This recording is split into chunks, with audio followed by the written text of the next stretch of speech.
अस्सलाम वालेकुम स्टूडेंट। आज हम स्टार्ट करेंगे first year physics new syllabus. सबसे पहले chapter number 2 force and motion. इसका पहला टॉपिक है स्केलर एंड वेक्टर क्वांटिटीज़। जैसा कि मैट्रिक में भी ये टॉपिक जो है वो डिस्कस किया जाता है, स्केलर एंड वेक्टर क्वांटिटीज़। सबसे पहले हम स्केलर क्वांटिटीज़ को डिस्कस करते हैं। Scalar quantities are those physical quantities which are completely described only by its magnitude. Scalar quantities हमारे पास वो quantities हैं जिनको हम only magnitude के साथ describe कर सकते हैं। Without mention of any direction, इनकी कोई direction नहीं होती। ये हमारे पास directionless quantities हैं। इनको रिप्रेजेंट करने के लिए हमें एक सिंगल नंबर चाहिए और इसके साथ एक यूनिट चाहिए। इसकी एग्जांपल है हमारे पास मैस, डिस्टेंस, टाइम। ये हमारे पास सारी स्केलर क्वांटिटीज़ हैं। इसके अलावा टेम्परेचर है, अमाउंट ऑफ सब्सटेंस है, इंटेंसिटी ऑफ लाइट है, करंट इलेक्ट्रिसिटी है। और इनके यूनिट अगर हम डिफ़ाइन करें तो 5 हमारे पास इसका मैग्नीट्यूड और किलोग्राम ये हमारे पास इसका यूनिट। इसी तरह अगर मैं डिस्टेंस को देखूं तो 100 मीटर, 100 हमारे पास इसका मैग्नीट्यूड होगा, मीटर हमारे पास इसका यूनिट होगा। स्केलर क्वांटिटीज़ को डिफ़ाइन करने के लिए हमें एक नंबर चाहिए और एक उसका यूनिट चाहिए। अब हम बात करते हैं वेक्टर क्वांटिटीज़ की। To describe a vector quantity we required magnitude and direction. हमें इसके लिए दो चीज़ें रिक्वायर्ड है, एक तो मैग्नीट्यूड विद सूटेबल यूनिट और उसके साथ इसकी डायरेक्शन। वेक्टर क्वांटिटी को हम जब भी डिस्कस करते हैं डायरेक्शन इसके अंदर इम्पॉर्टेंट है, क्योंकि डायरेक्शन ही वो क्वांटिटी है, वही चीज़ है जिसने इसको स्केलर से डिफरेंस बनाया है। For example displacement 20 metre towards east, ये साथ मेंशन करना ज़रूरी है। अगर हम ये मेंशन नहीं करेंगे तो फिर ये स्केलर क्वांटिटी है। वेलोसिटी हमें पता है कि ये एक वेक्टर क्वांटिटी है, 50 kilometre per hour towards north, ये हमारे पास इसकी डायरेक्शन है। डायरेक्शन हमारे पास कोई भी हो सकती है, north, south, east, west, upward, downward, left, right, कोई भी हम डायरेक्शन जो है वो असाइन इसको कर सकते हैं जो हमारे पास गिवन हो। इसी तरह फोर्स है 25 newton to the left, acceleration 10 metre पर सेकंड स्क्वायर अपवर्ड। अगर हमारे पास ग्रेविटी होती हम इसको ग्रेविटी के साथ भी रिप्रेजेंट कर सकते हैं। ग्रेविटी की डायरेक्शन हमारे पास डाउनवर्ड आ जाएगी। एक्सेलरेशन को ग्रेविटी के साथ भी हम रिप्लेस कर सकते हैं। इसके बाद हमारे पास टॉपिक है रिप्रेजेंटेशन ऑफ अ वेक्टर। हम वेक्टर को किस तरह रिप्रेजेंट कर सकते हैं, इसके अंदर हम दो तरीके डिस्कस करेंगे। पहला तरीका है हमारे पास वेक्टर को रिप्रेजेंट करने का, हम इसको बोल्ड फेस लेटर के साथ रिप्रेजेंट करते हैं। कोई भी लेटर है जब हम कंप्यूटर के अंदर आमतौर पे इसको लिखते हैं तो हम बोल्ड लेटर के साथ इसको रिप्रेजेंट करते हैं। दूसरा इसका तरीका ये है कि हम कोई भी वेक्टर लिखें, उसका सिंबल अगर लिखें, उसके ऊपर एक एरो हेड लगा दें। अब ये डिस्प्लेसमेंट एक वेक्टर क्वांटिटी है, तो डिस्प्लेसमेंट के ऊपर या इसके नीचे हम एक छोटा सा एरो लगा देंगे जो कि ये मेंशन करेगा कि this is a vector quantity. इसी तरह वेलोसिटी हमारे पास एक वेक्टर क्वांटिटी है, और जब भी हम वेलोसिटी को देखेंगे बुक के अंदर, ये बुक की नोटेशन है, या तो हमारे पास लेटर बोल्ड फॉर्म में लिखा होगा या हमारे पास विद एन एरो हेड होगा। एरो हम इसके ऊपर भी लगा सकते हैं, इसके नीचे भी लगा सकते हैं। दूसरा हमारे पास इसका तरीका आ जाता है ग्राफिकल रिप्रेजेंटेशन। वेक्टर को हम ग्राफिकल किस तरह रिप्रेजेंट कर सकते हैं। Vector is graphically represented by a line segment. हम एक लाइन के साथ इसको रिप्रेजेंट करेंगे विद एन एरो हेड, एक एरो हेड के साथ। The length of the line segment on scale of choice of scale determine the magnitude of a vector and arrow give its direction. Scale को अभी हम discuss नहीं कर रहे, scale हम अपनी मर्ज़ी से चूज़ करते हैं। फॉर एग्ज़ाम्पल हम ये भी स्केल रख सकते हैं कि 1 kilometre is equal to 1 centimetre, तो 5 सेंटीमीटर का मतलब होगा कि ये वेक्टर 5 किलोमीटर को रिप्रेजेंट कर रहा है। This is called scale. अब इसके बाद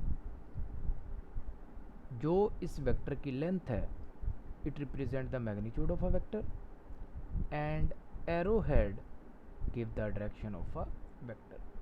अब जिस डायरेक्शन में ये एरो होगा ये वेक्टर की डायरेक्शन को रिप्रेजेंट करेगा। अब अगर हम इसको ग्राफिकली रिप्रेजेंट कर रहे हैं तो हमने दो चीज़ें ज़हन में रखनी है।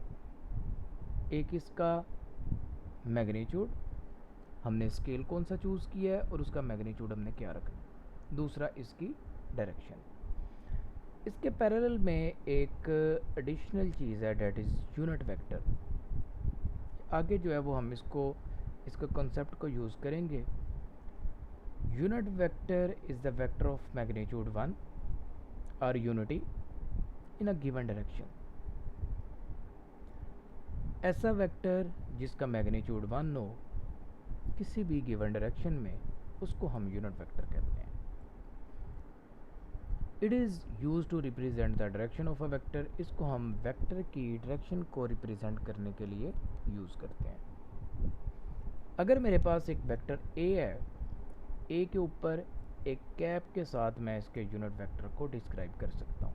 फॉर एग्जांपल ये मेरे पास एक वेक्टर है, डेट इज़ ए। अब यहाँ से लेके यहाँ तक दिस इज़ वेक्टर ए, और ये इसके आगे मैंने इसका यूनिट वेक्टर लगाया हुआ है, this is the unit vector. और ये इस चीज़ को रिप्रेजेंट कर रहा है कि ये इसकी डायरेक्शन को रिप्रेजेंट कर रहा है कि इसी डायरेक्शन में मेरे पास वेक्टर था, और this is the unit vector of A. इसी तरह अगर मैं इस वेक्टर का यूनिट वेक्टर बनाना चाहता हूँ तो this is the unit vector, जो इसी की डायरेक्शन में होगा, लेकिन इसका मैग्नीट्यूड मैं कंसीडर करूँगा कि 1 है। अगर फॉर एग्जांपल इसको मैं लेंथ l का नाम दे देता हूँ तो ये फिर मेरे पास इसका यूनिट वेक्टर आएगा। l के ऊपर हम एक छोटी सी कैप लगा देंगे। This is the unit vector of length l। Addition of a vector, vector को हम ऐड किस तरह कर सकते हैं। पहला मेथड है हमारे पास by head to tail rule. Vector को हम सिंपल अरिथमेटिक रूल से ऐड नहीं कर सकते। वेक्टर को ऐड करने के ये दो तरीके हैं। पहला हमारे पास हेड टू टेल रूल और दूसरा रेक्टेंगुलर कंपोनेंट। सबसे पहले हम हेड टू टेल रूल को डिस्कस करते हैं। फॉर एग्जांपल हमारे पास दो वेक्टर हैं ए एंड बी। अब एक चीज़ ध्यान में रखनी है कि मैं वेक्टर को, ये मेरे पास वेक्टर ए जो है उसको अगर मैंने यहाँ पे ड्रॉ किया है, अगर मैं वेक्टर ए को यहाँ पे ड्रॉ कर दूँ, ना तो इसके मैग्नीट्यूड पे फ़र्क आएगा और ना ही इसकी डायरेक्शन चेंज होगी। इसकी ओरिएंटेशन, इसकी प्लेस चेंज करने से वेक्टर के मैग्नीट्यूड और डायरेक्शन के ऊपर कोई फ़र्क नहीं आएगा। अब हमारे पास दो वेक्टर हैं A and B as shown in figure. हम इन दोनों को अगर ऐड करना चाहते हैं, find their sum a plus B can be obtained by drawing representative line of the vector a and b। सबसे पहले तो हमने इनकी लाइन ड्रॉ करनी है जो कि हमारे पास यहाँ पे बनी हुई है। This is vector a and this is vector b। इसके बाद अब सबसे पहले in such a way that the tail of the b is coincide with the head of the a। अब इस वेक्टर b की टेल को हमने इस वेक्टर a के आगे लगाना है। यहाँ पे हमने इसको प्लेस करना है कुछ इस तरह से। मैंने ये वेक्टर b उठाया और मैंने इसके आगे प्लेस कर दिया। ये मेरे पास दो वेक्टर आ गए। अब इसके बाद हमने जब रिजल्टेंट ड्रॉ करना है तो रिजल्टेंट हमारे पास होगा from the tail of the first vector toward the head of last vector. जो पहले वेक्टर की टेल थी वहाँ से लेके लास्ट वेक्टर के हेड तक, ये हमारे पास रिजल्टेंट वेक्टर कहलाएगा, which is equal to a plus B. ये इसका सम कहलाएगा। इसी तरह अगर मैं b प्लस ए करना चाहता हूँ तो फिर पहले मैं वेक्टर b प्लेस करूँगा और वेक्टर a को उसके आगे प्लेस करूँगा कुछ इस तरह से। ये तो मेरे पास वही फिगर है जो ये ट्राइंगल बन रही थी a प्लस बी की। अगर मैं b प्लस ए करना चाहता हूँ तो पहले मैं वेक्टर b को प्लेस करूँगा और वेक्टर b के आगे दूसरा वेक्टर मैं प्लेस करूँगा, डेट इज़ वेक्टर a। तो ये अब हमारे पास जो आएगा डेट इज़ b प्लस ए, और इन दोनों का रिजल्टेंट हमारे पास सेम होगा, उसकी डायरेक्शन सेम होगी, उसका मैग्नीट्यूड भी सेम होगा। We can say that a plus b is equal to b plus a. Resultant vector ये भी हमारे पास एक वेक्टर ही होगा। Vector addition follows the commutative law with respect to addition. अब इस लाइन का क्या मतलब है? वेक्टर एडिशन हमारे पास कमोटेटिव लॉ को फॉलो करेगा, यानी कि इसके अंदर ऑर्डर मैटर नहीं करता कि हम जिस मर्जी ऑर्डर के साथ वेक्टर्स को ऐड करें, इनका जो सम होगा, जो उसका रिजल्टेंट होगा, वो हमारे पास सेम रहेगा। नेक्स्ट हमारे पास एक टॉपिक है rectangular component of a vector. Rectangular component of a vector, effective value of a vector along a specific direction is called its component। Vector की जो भी डायरेक्शन है, अगर मैं वेक्टर को उसके कंपोनेंट में डिवाइड कर लूँ, this is called its component. और आम तौर पे हम वेक्टर को उसके रेक्टेंगुलर कंपोनेंट में ही डिवाइड करते हैं। जिस तरह x कंपोनेंट है, y कंपोनेंट है, जब हम उसको कार्टेशियन प्लेन में वेक्टर को ड्रॉ करेंगे तो उसके आम तौर पे हमारे पास दो कंपोनेंट जो है वो बनाए जाते हैं। जिस तरह ये हमारे पास एक वेक्टर है, दिस इज़ वेक्टर a। अब इसका मैंने प्रोजेक्शन देखना है कि x एक्सिस के ऊपर इसका प्रोजेक्शन या आम अल्फाज में इसका साया कहाँ तक आ रहा है। तो जितना इसका जो शेडो जो है जो x एक्सिस पे आ रहा है, this is called its x component. और अगर मैं इसके y एक्सिस से देखूं तो y एक्सिस के ऊपर इसका शेडो कहाँ पे आ रहा है, तो this is y component of vector a। तो यहाँ पे अगर मैं इसका एंगल ड्रा करूँ, this is the angle theta which makes the vector with x axis. ये मेरे पास वो एंगल होगा जो वेक्टर x एक्सिस के साथ बना रहा है। अब इस वेक्टर a के कंपोनेंट को हम ax, component of vector a in x direction and component of vector a in y direction, इन दो तरीकों के साथ इसको लिख सकते हैं।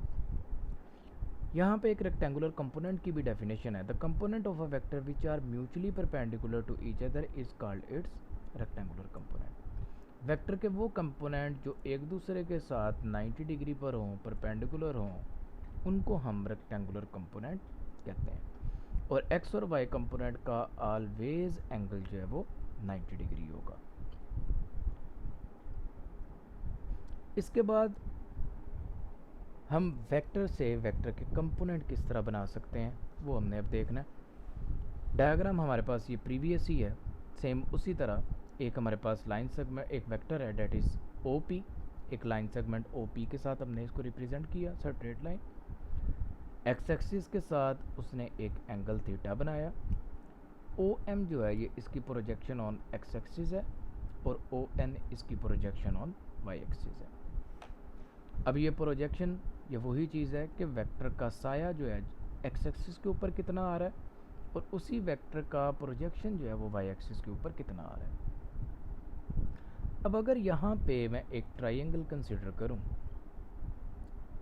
ट्राइंगल से पहले अगर हम इसको डिस्कस कर लें, ये चीज़ मैंने पहले डिस्कस की थी कि वेक्टर को हम कहीं पे भी ड्रॉ कर सकते हैं। वेक्टर को प्लेन में हम जहाँ पे मर्जी ड्रॉ करें, उसके मैग्नीट्यूड और उसकी डायरेक्शन के ऊपर कोई फ़र्क नहीं आएगा। अगर मैं इस वेक्टर AY को उठा के यहाँ पे प्लेस कर दूँ कुछ इस तरीके से, अगर मैं वेक्टर A को यहाँ पे प्लेस करूँ which is represented by the line PM, तो मैं इस यहाँ पे भी इसके कंपोनेंट को लिख सकता हूँ। This is the y component of vector A। अब ये ऐसा ही है कि जिस तरह इन दोनों कंपोनेंट का जो सम था वो मेरे पास वेक्टर A था। अब मैं इसको इस तरीके से भी लिख सकता हूँ कि A is equal to AX plus AY। अब अगर मैं ट्राइंगल कंसिडर करूँ OPAX, एंड एम। सबसे पहले अगर मैं side O M and O P, ये मेरे पास होगी बेस, ये मेरे पास hypotenuse and this is perpendicular side, ये एक राइट एंगल ट्राइंगल बनेगी। अब यहाँ पे क्योंकि ये आइडेंटिटीज बुक के अंदर गिवन नहीं है, अगर मैं इस ट्राइंगल के ऊपर cos थीटा की आइडेंटिटी अप्लाई करूँ, cos theta will be equal to base by hypotenuse. Base की वैल्यू है ओ एम, हाइपोटेन्यूज की वैल्यू ओ पी, तो मेरे पास ओ एम की वैल्यू थी डेट इज़ ए एक्स और ओ पी की वैल्यू थी ए। सिंपल मैंने इसकी वैल्यू यहाँ पे पुट कर दी, और यहाँ से अगर मैं ए एक्स की वैल्यू लिखूँ तो A X will be equal to A cos theta. इसी तरह अगर मैं साइन थीटा की वैल्यू यहाँ पे अप्लाई करूँ इस ट्राइंगल के ऊपर, साइन की आइडेंटिटी अप्लाई करूँ, sine is equal to perpendicular by hypotenuse, perpendicular की वैल्यू मेरे पास एम पी और हाइपोटेन्यूज की वैल्यू ओ पी। अब साइन थीटा की जगह पे यहाँ पे एम पी की वैल्यू के ऊपर मैं लिखूँगा डेट इज़ ए वाई, क्योंकि जो ये वाली साइड है एम पी ये मेरे पास ओ एन के इक्वल है। तो इस वजह से हम यहाँ पे लिख सकते हैं sine theta is equal to A Y divided by A. तो यहाँ से मेरे पास दो मज़ीद आइडेंटिटीज़ आ जाती हैं, A X is equal to A cos theta and A Y is equal to A sine theta. फिर इसके बाद अगर हम इसका मैग्नीट्यूड कैलकुलेट करना चाहते हैं, अगर हमारे पास दो कंपोनेंट गिवन हो डेट इज़ ए एक्स, और यहाँ पे मैंने आपको बताया था कि ये हमारे पास कंपोनेंट कहलाएगा ए वाई। अगर ये दोनों कंपोनेंट मेरे पास गिवन हो तो फिर हम बाय यूजिंग पाइथागोरस थ्योरम हम इसका मैग्नीट्यूड कैलकुलेट कर सकते हैं। और पाइथागोरस थ्योरम का फार्मूला है कि हाइपोटेन्यूज का square is equal to base का स्क्वायर प्लस परपेंडिकुलर का स्क्वायर। पाइथागोरस थ्योरम इसके ऊपर अप्लाई करें और हमारे पास ये एक आइडेंटिटी आ जाएगी, a is equal to square root of a x square plus a y square. इस फार्मूले से हम इसका मैग्नीट्यूड कैलकुलेट कर सकते हैं। और नेक्स्ट जब भी हमने किसी वेक्टर का मैग्नीट्यूड फाइंड करना होगा हम इसी फार्मूले को यूज़ करेंगे। दूसरा, इसकी डायरेक्शन, जब हम डायरेक्शन की बात करते हैं तो इसका मतलब ये है कि angle with respect to x axis, इसका एक्स एक्सिस से कितने डिग्री एंगल है, तो उसको कैलकुलेट करने के लिए हम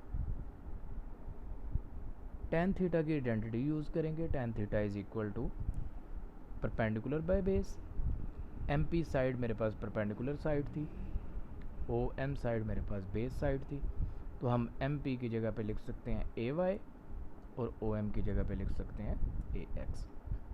tan theta will be equal to A Y by A x, और यहाँ से हम एंगल की वैल्यू फाइंड कर सकते हैं, theta is equal to tan inverse a Y by A x.